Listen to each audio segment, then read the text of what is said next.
A very good morning, girls. For today's class, I'm going to discuss Arnold's another poem, Mathew Arnold's another poem, Thyrsis, for which I've already provided you with the introduction. I hope you have gone through the introduction. Uh, so, before that, I would like to give you that introduction again. Thyrsis is an elegy that commemorates Arnold's friends Arthur Hugh Close's death, who died at Florence in 1861. A pioneer of an intellectual revolt, Clough was born at Liverpool in 1890. He was admitted to a school at Chester and later at Rugby. He lived in America for some time.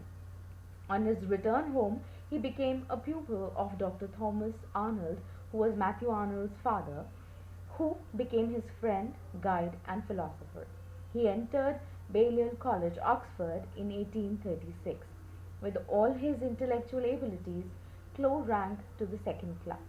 For a while, he was appointed a tutor at the Oriel College, but he could not long continue there as he was drawn into the theological controversy known as the Oxford Movement.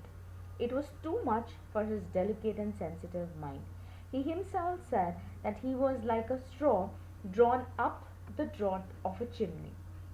At Oriel College, he was required to submit to certain articles of faith. It was very difficult for him to do. He resigned his fellowship and in 1849 joined the University Hall, London. Clough and Arnold were intimate friends at Oxford, and although the same intimacy could not be maintained, they had loving regard for each other. On February 1866, 3rd February 1866, Arnold wrote to his mother that he is going to publish the poem about Clough in Macmillan's magazine. The idea of writing the poem was long haunting in his mind. On 22nd January 1862, he wrote to Clough's wife that he is going to take Clough's work with him to Oxford. Arnold believes that there is a close relationship between the scholar Gypsy, which is again in a poem by Mathew Arnold, and Thyrsis. He has written that both the poems have Oxford for their theme and are influenced by Keats from the point of view of style. In Thyrsis, Clough, of course, is the person mourned, but Oxford looms large before our vision in Thyrsis as well as in the scholar Gypsy. Oxford is, in a sense, the hero of both the poems. Arnold and Clough are seekers still, and Oxford, to both of them, was the symbol of all that was good, noble, and beautiful. Thyrsis, if you're going to look at it, if you're going to look at the poem, is set in the countryside around Oxford, where Arnold and Clough had taken many walks in happier days.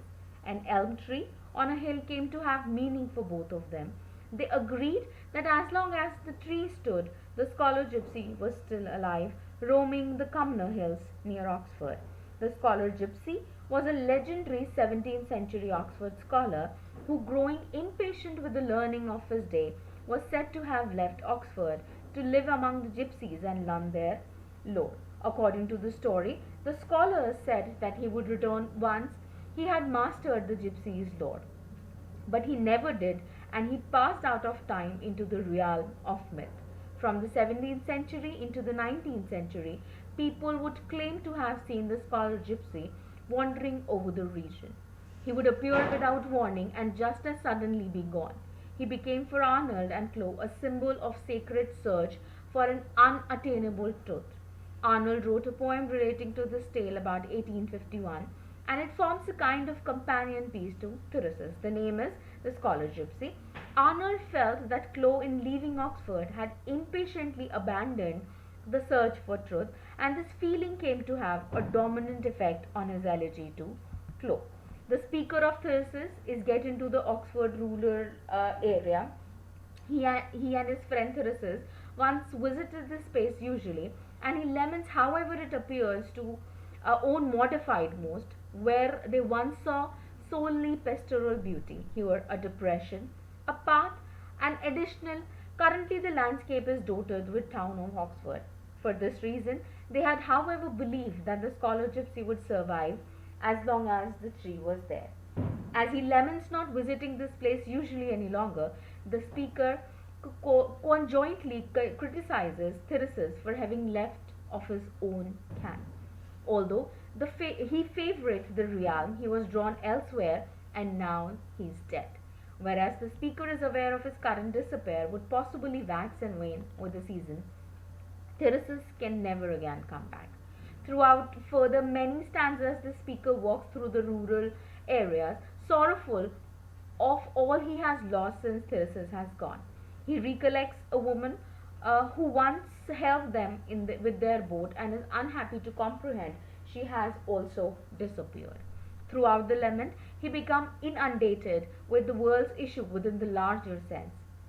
And in the further stanza, he decides that once Thyrsis left, it had been to not abandon the rummage around the truth. Instead, he was continued to hunt truth.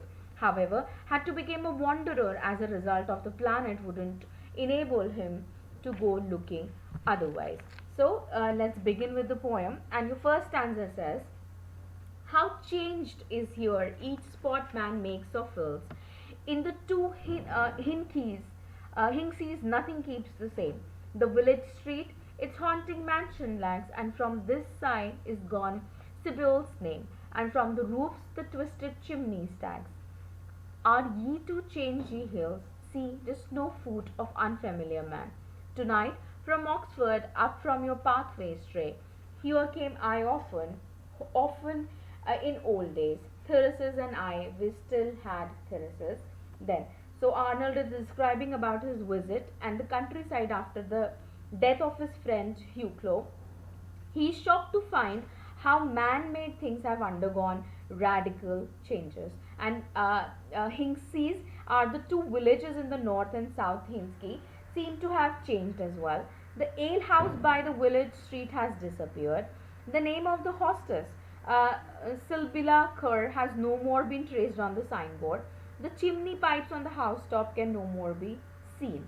In contrast to the man-made things, the hills, which are the objects of nature, remain unchanged. So he says, are ye to change ye hills? So he's asking a question that whether those hills have also changed. But then he said that is because they are not man-made things, so they cannot be changed. So they remain unchanged. The poet says that he is quite familiar with those parts of Oxford, for he and his friend Clo used to wander there.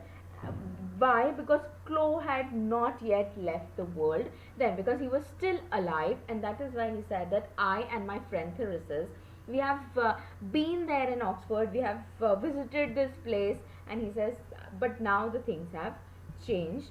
So further he says, runs it not here the track by Childsworth Farm, past the high woods to where the elm trees crowns, the hill behind whose rich the sunset flames, the signal elm that looks on Ilsley downs, the vale, the three lone wares, the youthful thames.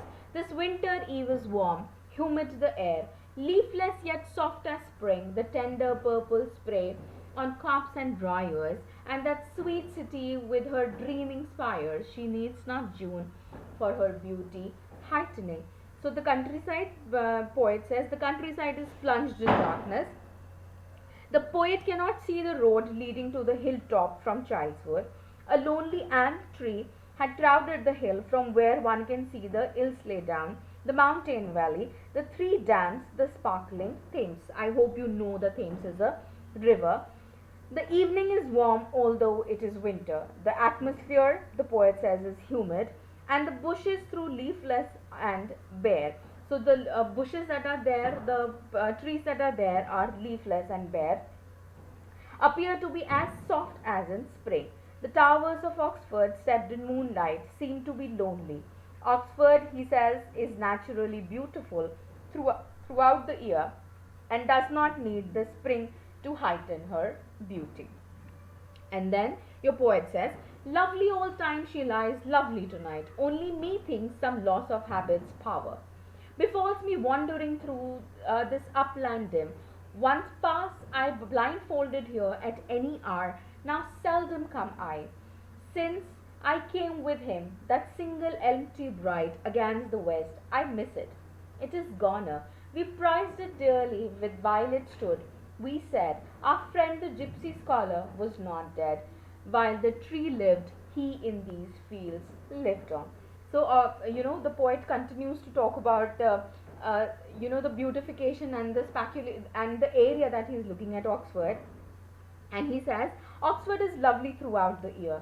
The poet roams through light and shadow. He wonders how he can no longer recognize all the familiar spots of Oxford, once so very familiar. It's because he has been a student at Oxford. So he says, earlier I used to remember everything, every single lane, every single area, but now these things have seems to have change. And he says, maybe I have lost some power. My memory is not properly working. I don't have those reminiscences of the areas that are there. Once he could move about with his eyes closed. He says, once I could move in this village, in this area, blindfolded, because he knew every single lane so nicely. But he last visited Oxford with Chloe. Since then, he has not visited Oxford anymore.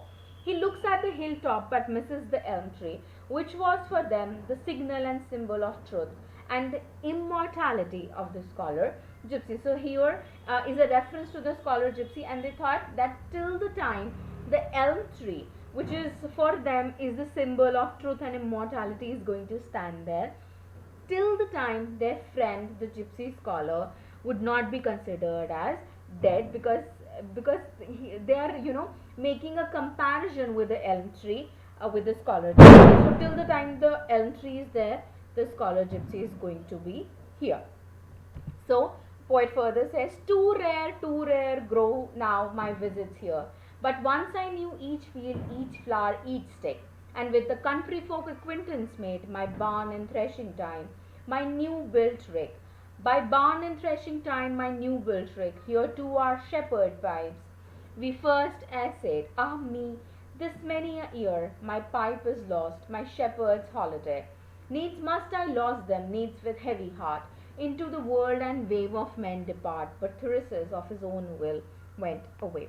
So, your poet says, since the death of Chloe, his fellow seeker of truth, his visits to Oxford have become few and far between. So, too rare grow now my visits here. So, he has stopped visiting that place more often. So, he says, because of his friend's death, he has not visited it more often. At Oxford, he was thoroughly familiar with every aspect of Oxford. During the autumn, he used to pick up acquaintance with the villagers engaged in threshing corn. It was here at Oxford that the two friends started writing verse. So when he says, here to our shepherd pipes we first essayed. So it was time when they started to write together. They were companion. They were, a source of inspiration to each other. So that was the time when they started to write together. But Arnold, he says, the poet says, but Arnold says that he can write no more poetry, for his friend is no more, and he does regret the lot of his poetical power. He has to rub shoulders with the common people of the urban area and remain observed in daily activities. But poet says, Chloe left Oxford voluntarily since he could not adapt himself to the surroundings. So he says he's lamenting that he's not visiting this area more often. This speaker also, criticizes Thyrsis for having left of his own will. Though the loved the word, he was drawn elsewhere, and now he is dead. And then further he says, it ached him to be here. He could not rest. He loved each simple joy and the country yields. He loved his mates, but yet he could not keep, for that a shadow lord on the fields. Here with the shepherds and silly sheep, some life of men unblessed, he knew which made him droop and fill his head. He went his piping took a troubled sound of storms that rage outside our happy ground. He could not wait their passing. He is dead. So in this stanza, the poet is trying to talk about that how unhappy Arthur Hugh Clow was at Oxford, but he loved the manifold beauty of Oxford countryside. He loved his fellow students, but he could not stay there long as he was drawn into the vortex of a religious controversy known as the Oxford movement. His simple faith was darkened by doubts and despair. His poetry written during that time was hectic, was struck a note of despair and frustration. So all the poetry that he has created has a note of despair and frustration. In sheer disgust, he left the university, never to return. He was not strong enough to withstand the impetuosity of the religious ceremony. So he says he's not only left Oxford, but he even left the world. So he could not wait their passing. He could not let that moment pass, but he died. And for today, this is going to be our last stanza, because I don't want to burden you with much of this explanation. So in the last stanza that we are going to do for today's class, poet says, so some tempestuous morn in early June, when the year's primal bust of bloom is over, before the roses and the longest day, when garden walks on all the grassy floor, with blossoms red and white of fallen May, and chestnut flowers are strewn, so have I heard the cuckoo parting cry from the wet field through the vexed garden trees. Come with the rolling rain and tossing breeze. The bloom is gone, and with the bloom go I. So now what is he doing? He's now talking about a bird, uh, where he has mentioned, so I've heard the cuckoo parting cry. So now he's making a comparison between cuckoo and crow, the bird, and his friend. So the cuckoo and crow are being compared and contrasted. The cuckoo leaves England as soon as the spring is over. So what comparison he is making? He says that as soon as the spring season is over, the cuckoo leaves the area. She went away, goes away from there. The roses have not yet bloomed. The garden looks charming because of the red and white flowers of May. The cuckoo strikes a note of melancholy when the spring bedecked with flowers is over. The rain and coals are lashing out at the plants and trees, and they toss about by the gust of the winds. With the departure of the spring, Chloe also departed from Oxford. But he says the bloom is gone. Bloom is gone is that the spring season is gone. So because there is no spring season, the cuckoo has left the area. And with the bloom go I. I here refers for Thyrsis. So he says with the passing of the spring, who has also left? Thyrsis, his friend, has also left. He says so. It's what's time of early June.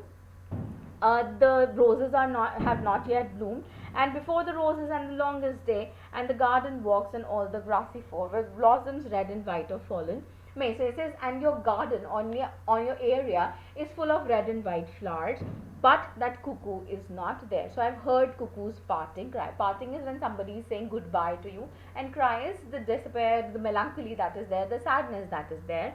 From wet fields through the vexed garden trees. So it says that cuckoo is going, and with the going of that cuckoo, who has also left the town, they say, my friend Thyrsis has also gone from there. So I hope you have understood this stanza. I hope you would not find it difficult to understand it, but if in case you have any problem in understanding anything, you can post your comments, you can leave your private comments on Google Classroom. For this is all for the day, and for our next class I'm going to move on further and we're going to discuss it. Thank you.